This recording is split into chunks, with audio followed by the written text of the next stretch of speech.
This is Sheriff Spotlight with the Rockingham County Sheriff's Office, highlighting the office and deputies dedicated to providing law enforcement services and maintaining the trust and support of Rockingham County citizens, all while keeping neighborhoods and communities safe. Good morning and welcome to Rockingham County Sheriff Spotlight. I'll be your host for today's show, Sergeant Dwayne Anders. And in the studio with us today is, of course, Sheriff Sam Page. Good morning, Sheriff. Good to be here, Dwayne. Glad to have you. Got to say congratulations on your recent promotion. Sure, thank you very much, Sheriff. You're coming out of the schools as a school resource officer in June, and you'll be transitioning as a supervisor in the civil division. Yeah, looking forward to that, Sheriff. Okay. Looking forward to it. There's a lot to do for sure. We get to wear a lot of hats around here, don't we? And you will, and we do. But yeah. Well, you set the pace for us. Well, so that's great. Well, I do my part, but we all keep each other busy. Speaking of being busy, Sheriff, there is a lot going on. We've had a lot going on already in the month of May. We're not even done with May yet. But May 15th was a very important day for us. May 15th, Peace Officers Memorial Day. It's a day in America where we recognize our fallen officers who've lost their lives in the line of duty.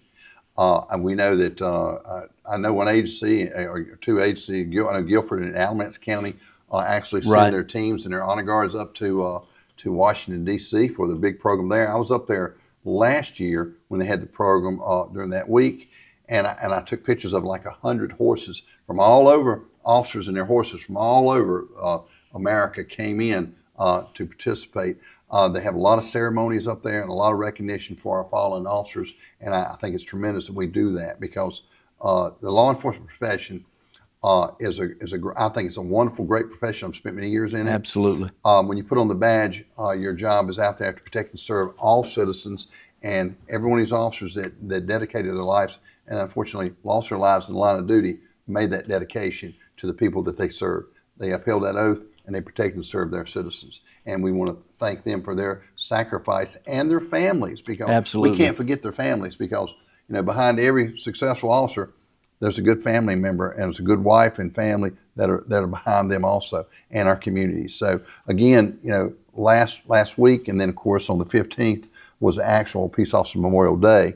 And just want to thank everybody for participating. We want to thank everybody in our community for maintaining our trust with the public we serve, but giving us opportunity to serve. Absolutely. Yes, sir. Sheriff, do you recall how many officers we may have lost in the U.S. last year? I read recently, I think it's about 165 officers died in the line of duty in America last year. Yeah.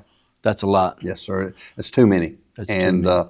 I hope that this year that we can continue to be safe. All our officers out there continue to be safe and reduce those chances of anybody losing their lives in the line of duty. Sure. Sheriff, it's a good time to transition. We're talking about officers and the job that they do, sacrifices that they make. I know Hurricane Helene came through, and that's just a mention of that is devastating. Yes. You got to see it firsthand. You took a team up to Western North Carolina and participated in some. Yeah, let me go back and kind of in the beginning.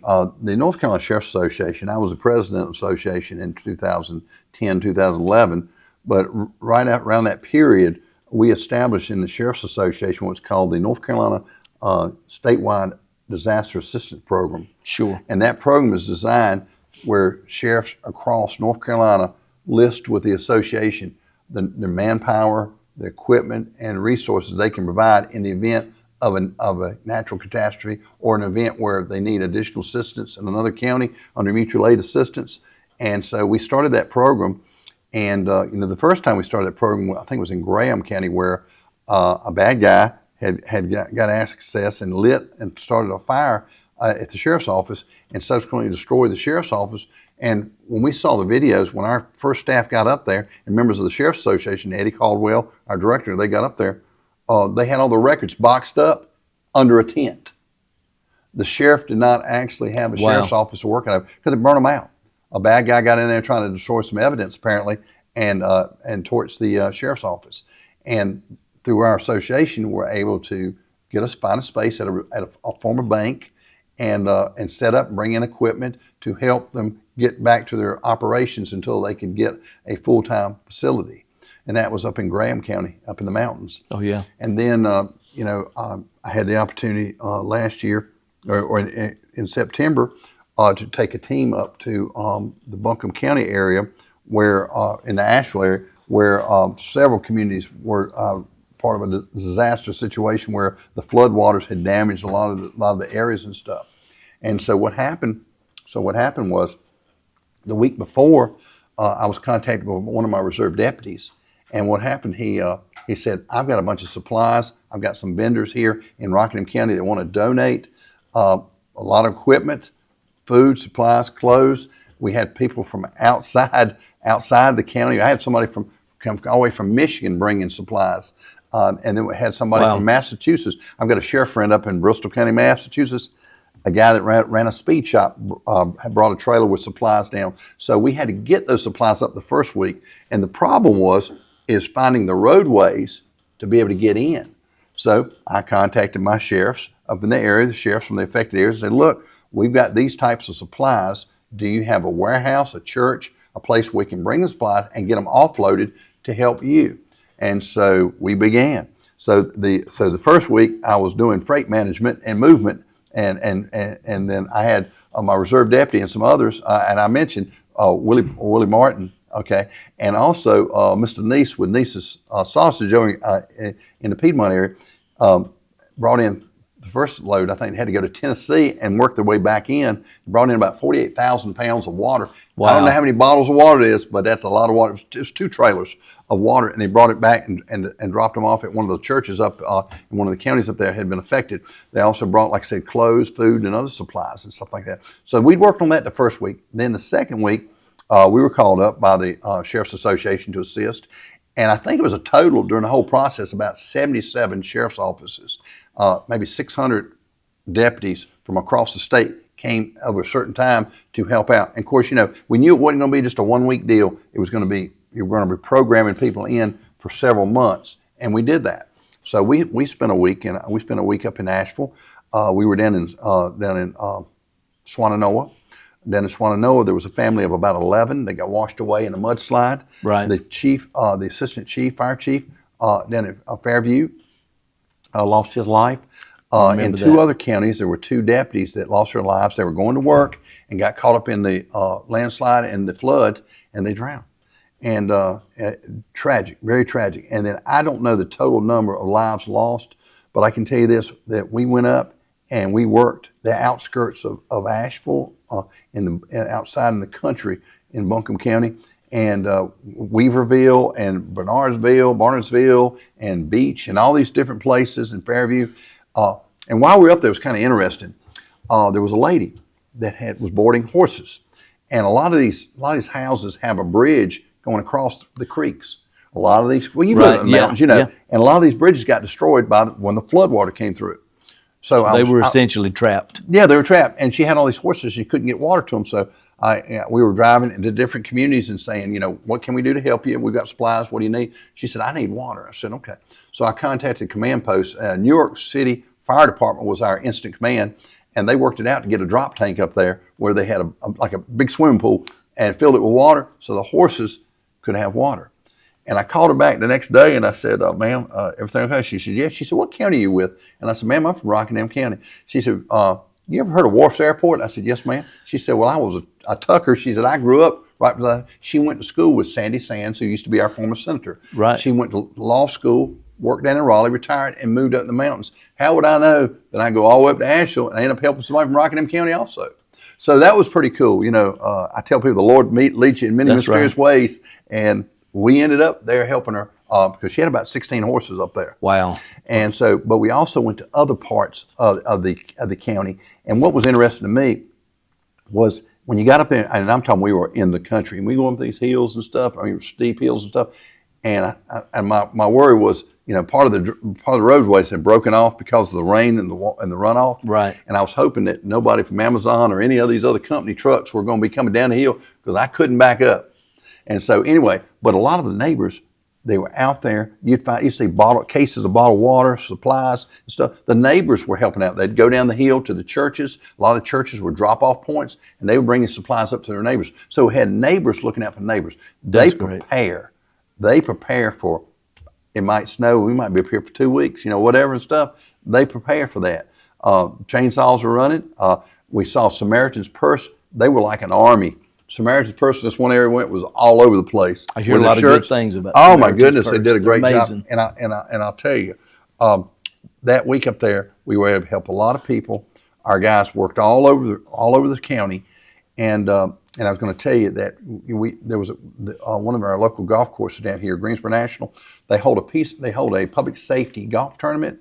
Well, part of the proceeds they donated, and they said, what would be a good donation point? I said, Samaritan's Purse. They have helped us every time we've called upon them. That's great. And they donated $50,000 to Samaritan's Purse to help out, with the disaster relief. And that was tremendous. So, we want to thank, Greensboro National for their support Absolutely. of the relief. We want to thank the North Carolina Sheriff's Association and all the deputies that came and all the sheriffs that worked together in our association with it, what it does. So I think we did a lot of good. I did see some sad times, and I'm still seeing, when I look at some of the pictures that I took about how the floodwaters destroyed a lot of areas, I saw a church had the whole front end knocked off and stuff like this. So it was sad, but we did our part to try to help, be a voice, be information to the people that have been cut off with their phones and everything Absolutely. else and didn't know what was going on. We tried to be helpful there and stuff like this. So I hope we left a positive mark. And I will tell you sure this, you did. at the Sheriff's Association this past summer, or excuse me, not past summer, but our spring conference down in Wilmington, we had several sheriffs there, and the sheriff from Buncombe County presented my agency and every agency that came to Buncombe County, he presented us with a certificate and an exchange coin in it to basically thanking us for our participation in helping him in his county. And if you go in right across from my office in the hallway, we post that so everybody can see that when they walk by, to let them know that Rockingham County Sheriff's Office was represented up there, and we did our best to help people in need. Sheriff, it's been good over the years through different hurricanes that has happened, natural disasters. Rockingham County has been good to send officers there, and it's not only good to send people there for that support they need, but we gain experience from that. We do. So, I was kind of thinking about your team when you guys went up there. Surely while you're there, you're thinking about the impact this could have on Rockingham County. Oh, yeah, because we have a lot of similarities on the western end of our county. Well, we've got 3 rivers that run through our county, and periodically those rivers do flood. We've had our share of straight line winds and tornadoes. Absolutely. And so we've been very blessed that we haven't lost that many people. But Sure. the thing about it, one loss is one too many. But I think back about Stoneville in 1998. I remember it well. March 21st, 1998. I remember that day. 2 of our citizens lost their lives that day. One of our school teachers and another gentleman lost their lives that day. And but see, the more we go to these events, the more that we help. Like when we go down to the coast, we go to, when they have had flooding down there, we go to other places. It helps us to get a plan, because if you have a plan, you can succeed. But if you don't have a plan, you will fail. And we've always tried to make sure we have a plan for success for our citizens, being able to protect them in time of natural catastrophe. But we know if we have a problem, we can call on the statewide disaster assistance program through the North Carolina Sheriff's Association. So, ladies and gentlemen, just a little plug for the North Carolina Sheriff's Association. We do a lot to help our neighbors. We do a lot to help our citizens. So, I thank everybody for your support. Thank everybody for your donations, because it means a lot. And continue to support your North Carolina Sheriff's Association and law enforcement across the state, and our public safety, and everybody in public safety. And a lot of times it's one group that doesn't get mentioned a lot.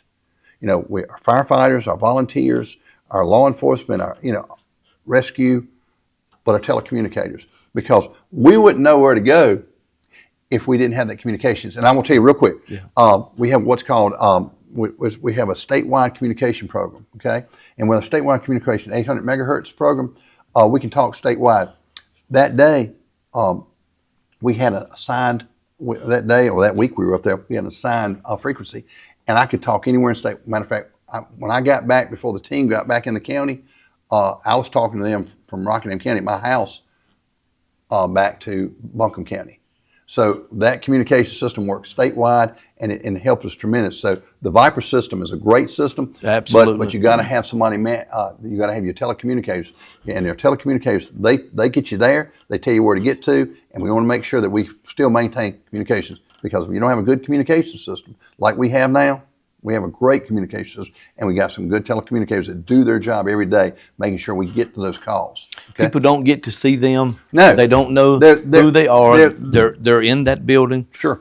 doing their job. But there's a lot of work that goes on in our telecommunicators office. Well, Rodney Cates Thank is God for Rodney their Cates is our emergency help. services director, and he does his part to make sure they have what they need to get their job done. But it's all working together as a team. Sure. But I appreciated how we had that communication work and stuff. I know we got to move on. Sheriff, But thank you everybody for your support, and thank you everybody. And also I want to thank I'll thank our county manager and our commissioners for supporting our efforts in a Absolutely. mutual aid capacity, because we're using our resources to go up and help. for sure. I hope we never need it, but if the situation happens, we've got people who has these experiences, and so we're thankful for that. Sheriff, we want to move on to a topic that we've talked about before that is increasingly getting worse. We know that there's a good fight underway for it right now, but we've become very familiar with the word fentanyl. Fentanyl, yes. Coming out of COVID, COVID was a bad situation. It was an unusual situation for us in our operations, whether it be in the jail, whether it be out in the public, just our day-to-day, carrying out our day-to-day livelihood and our lives and stuff like this. But fentanyl is a dangerous drug that it does have medical purpose, but it's a dangerous drug. A lot of it's being produced, precursors to that, chemicals are being produced in China and sent to Mexico. But what's happening is the Mexican drug cartel have turned those into an operation where they're doing pill presses down there, and then they're shipping that fentanyl here. And you'll see that we have a message board. It's going to come out real quick. Right. And we don't have a lot of time, but I'm going to say this: is our message board says 1 pill can kill, and it's got a picture of a pencil and just a couple of milligrams of It's fentanyl. not much. 2 milligrams can take your life. And so we want to and we started doing some education processes on this, but year before last, we lost over 200,000 people to overdoses, mostly due to fentanyl in America. We lose about 8 people a day, every day, due to overdoses related to fentanyl in North Carolina. We've got to educate our kids at the earliest level, middle school, high school, college. You cannot experiment. It comes in liquid, powder, and pill form. You don't know what substance you have. Absolutely. May have had fentanyl introduced into it, and it don't take much to take your life. Real quick, 1 pill can kill. We had a gentleman that had a son and his girlfriend in their 20s, went to local school, Rockingham, went down to Colfax. He had a big banner right there at his house, right across from the park, and I didn't know what it meant. So I saw him one day, and I asked him about it. He said it was his son. They took a pill that they got. They took a pill down in Guilford County, and they took a pill, and it took both their lives. And it just reemphasized to me how deadly and dangerous it is. You cannot take a chance. You cannot experiment. The cartel don't care. They don't mind. That's right. They're into making money, and the lives that are lost here in America, they don't care about. That's why securing those borders and protecting us from the flow of trafficking of drugs and people are very important. Okay, very important. Absolutely. But I was going to say, but with the fentanyl issue and stuff like this, there's a video for the parents, and I will say this: it's called Dead on Arrival. Correct. You need to watch it, and then I recommend show it to your kids. It is a good video. Your teenagers, your high schoolers, and stuff like this. They will understand, but they'll see the dangers. But you cannot take a chance. There's a group called the Fentanyl Victims Network. The victims of okay, these are victims' families, and they are in North Carolina, and they work hard. And I've met with them. I've talked to them. I've gone up to Washington and talked about the dangers of fentanyl right there at the monument. About all the lives. They had a picture board that went 100 yards and had pictures all over it. And these are all family members who lost their lives due to either experimentation or taking a substance they didn't know what it was, or somebody may have even put it in their drink or whatever, and they took it and it took their lives. So my message is this: don't do the drugs, don't experiment, and remember, it can come in liquid, powder, or pill form, and it only takes about 2 milligrams of substance to take your life, and it will take your life. Watch that movie, Dead on Arrival. It'll help you. It'll help us to get the message out. We've gone to churches. Right. We've gone to the schools, and we're going to continue spreading the message, because fentanyl is still taking lives every day in North Carolina, 8 lives a day. And 8 lives yesterday, 8 lives a day before, and it just continues. Well, hopefully, with tightening our borders up, we can see the fight make a turn Gotta for cut the us. flow. We Gotta got to cut the cut flow. the flow. You Yes, said sir. that from the Yes, sir. very Yes, beginning. sir. So, Yes, sir. hopefully, we're going to see a turn in that. But take the sheriff's advice on that, and sir. listen. It's a good message. Every life is precious, and a loss of one life is one too many. It's devastating to families. It is. It truly It is. We've got an event coming up. Yes, we do. Veterans Friday. Treatment Court. Veterans Treatment Court they're going to open house this Friday, May 23rd, from 2 to 4 p.m. at the Rockingham County Courthouse, Courtroom C. If you're interested in becoming a mentor to a veteran, you can contact Chrissy Griffin, who's the director, 336-347-2079. You can also come out to the open house this Friday from 2 to 4 and ask the questions and learn about it. I'm a veteran, and I supported 100% being able to help our veterans in need, because sometimes our veterans, they fall to the side and get involved in substance, whether it be alcohol, drugs, or other. A lot of our veterans may be having issues with a mental illness or TBI, traumatic brain injuries, other issues that are military related, PTSD. So we want to do what we can do to help our veterans, because you know what? They served to help our country, and we have an obligation to serve them and help them and get them back on track. Absolutely. Okay, we have something coming up. We have a program Good coming event. up. Yeah. We have our Memorial Day ceremony at the Wentworth Veterans Park. The Wentworth Veterans Park is located directly across from Rockingham Community College main entrance on Highway 65, and it starts at 2 o'clock. I think there's going to be the program will start from 2. And then after that, I believe it's going to be a program. Sons of the Confederacy are going to do some type of a reenactment. They're going to have, so you hear cannon noises. Those are cannons. And last time they did a 21-gun salute, I think, with the black powder rifles and so like. So these are reenactors, and they'll go out there. So that'll be following the Memorial Day ceremony at the Veterans Park. We'll be reading the names of the veterans that have lost their lives during the past year. We'll be doing that and recognizing them for their families and for their service. So again, Veterans Treatment Court Friday, 2 to 4. Memorial Day ceremony this Sunday at the Wentworth Veterans Park at 2 p.m. 2 p.m. And I'll be there, and I look forward to everybody coming out and stuff like this. I've enjoyed that every time I've been, especially the firing of the cannons. It's amazing. If you've never got to see that we have to stop the traffic before, because you don't want to be driving by and hear that blast, because it's loud. They do a great job. Now we also got a couple other things here. I know we're into May, but we have our Fans for the Elderly program, and it'll start on May 27th, and it'll go through, I think, 1st of August. Correct. And if you have a new UL approved fan, you can go by any of your stores in Rockingham County, and I know they appreciate it.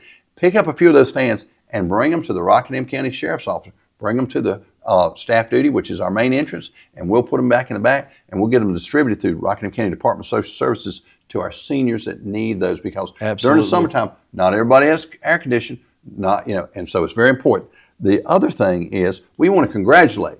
Go ahead. Oh, it's time. It's our students. We're at the end of the school year, hard to believe. Rockingham Community College. RCC just did their normal graduation for RCC, but early college graduation is taking place this evening, as a matter of fact. I believe at 5 p.m. We've got Rockingham High School and McMichael High School graduating June 5th. So it'll be the same night.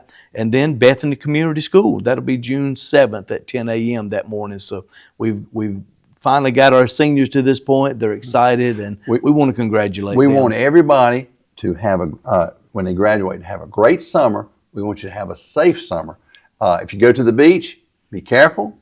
I always tell people, if you go to the lake or something like that, you can be boating, wear your personal flotation device, be safe, and make sure that if you're boating and stuff like that, be cautious when you're out operating a boat.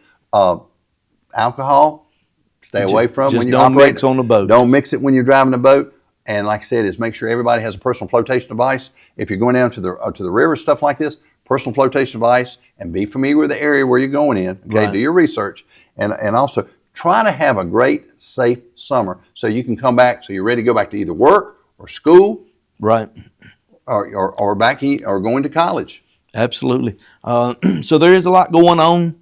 we're almost out of time, Sheriff, and we'll get some of our stuff a little later, unless you got one more. The last thing I'm going to say, Crime Stoppers of Rockingham County, 336-349-9683. 349-9683 Right. is the number. Just want to make sure. Right. And the thing is, Crime Stoppers of Rockingham County, you want to help out, you can make a donation. They're 501c3. If you want to make a donation, that's how we pay for our crime prevention tips. People help us on crimes. They can get an award up to $1,000, or right. actually it's gone up to, it could be up to $5,000. Yeah, I believe it is up to $5,000. So, but the thing is, they do need donations. They are a 501c3, and we appreciate any donation to help out Crime Stoppers of Rockingham County. They help us to solve crimes. That's right. And it's anonymous. You don't have to give your name. That's right. We appreciate it, but you could receive an award on that. So again, we appreciate everybody's help. Dwayne? I think we're good. I think we covered it. We're looking forward to the month of June coming up. Everybody be safe. We look forward to joining you again for Sheriff Spotlight in the month of June. Thank you.